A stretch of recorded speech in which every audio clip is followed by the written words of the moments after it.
হাসাদহ যুব সমাজ ও প্রবাসীদের উদ্যোগে ঈদ উপহার সামগ্রী বিতরণ।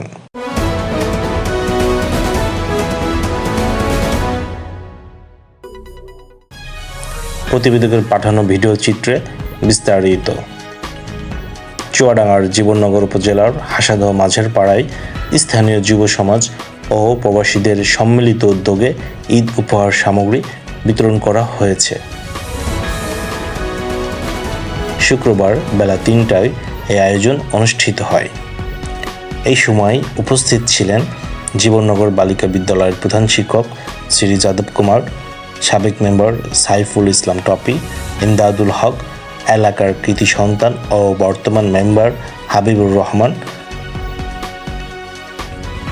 হাসাদহ বালিকা বিদ্যালয়ের শিক্ষক লুৎফর রহমান ও আব্দুস সবুর।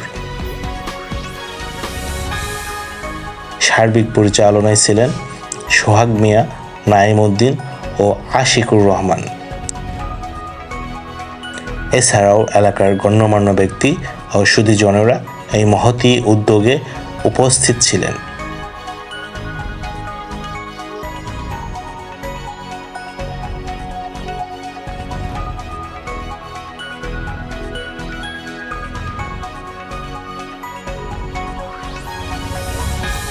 সাবস্ক্রাইব করুন প্রতিদিন বাংলাদেশ নিউজ আপডেট পেতে পাশেই থাকুন।